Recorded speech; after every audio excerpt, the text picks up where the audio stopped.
Bapa, Putra, dan Roh Kudus. Amin. Bapa di surga, kami Kau ajak untuk selalu mencari jalan damai, jalan kesatuan, jalan cinta kasih, jalan keadilan. Yesus tidak mengizinkan kita untuk melakukan kekerasan, kekejaman dengan cara apapun demi mencapai tujuan apapun. Selalu cari damai. Semoga kami berusaha dalam hidup mencari kedamaian di atas segala sesuatu.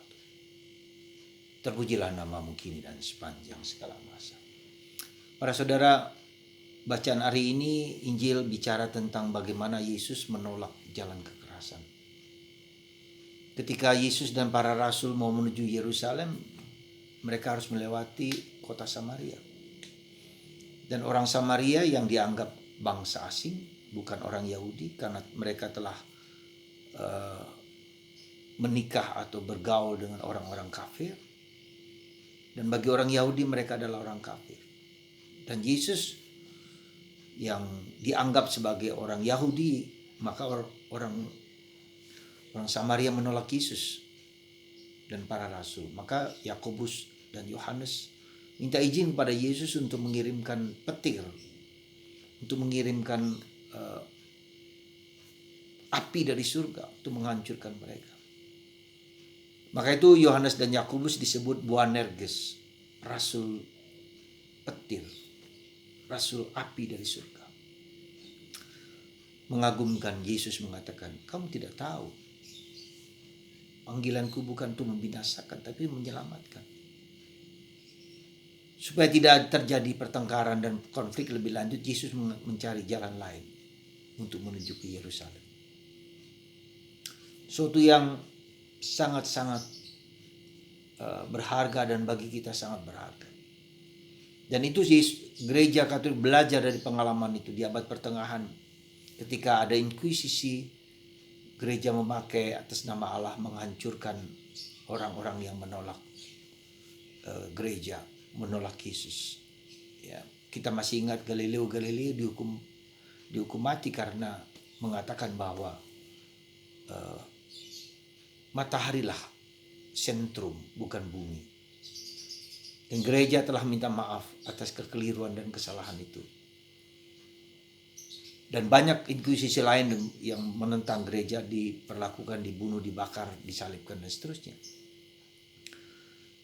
Dan karena itulah di zaman ini ketika orang menghina gereja, menghujat gereja, yang mengkritik para pemimpin gereja, siapapun juga, kita selalu memaafkan dan tidak berhak untuk menghakimi, menghukum sekeras apapun. Ya, ketika orang menghujat siapa Yesus, bahkan diperlakukan dengan begitu kejam, atau gereja dan seterusnya.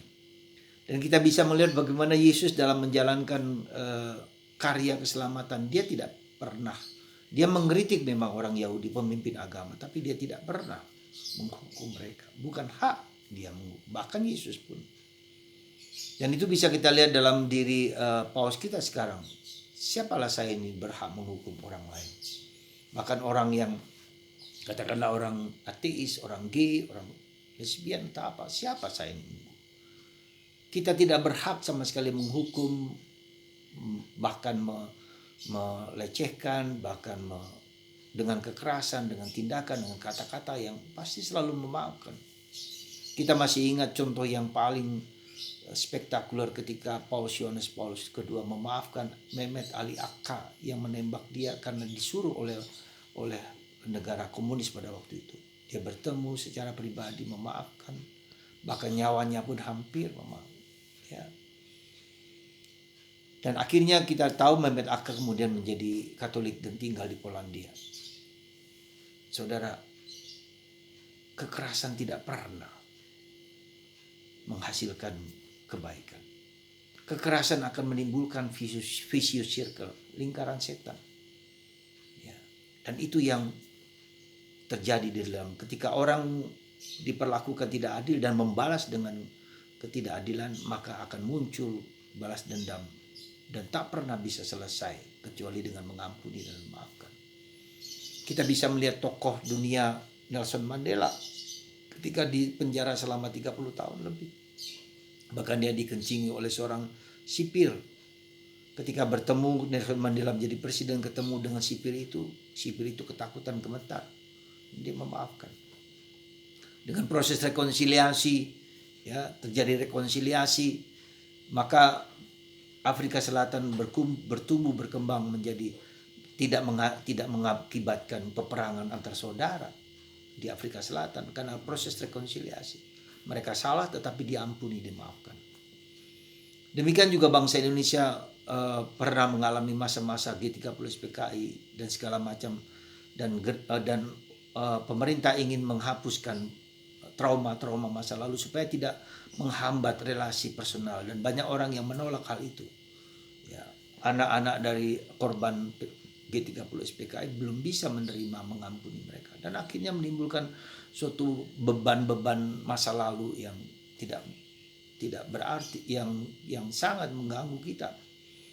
Ya, jadi ketika korban PKI di mana di luar negeri kemudian dimaafkan, diampuni, bahkan direstorasi hak-hak mereka dan diberi ganti rugi atas penderitaan mereka. Ya, memang semua jadi korban. Tetapi siapa? Kita harus belajar berani untuk maju terus, untuk mengampuni, untuk memaafkan, supaya tidak terjadi beban-beban masa lalu yang menghambat kita sebagai bangsa dan negara. Setelah terjadi perselisihan.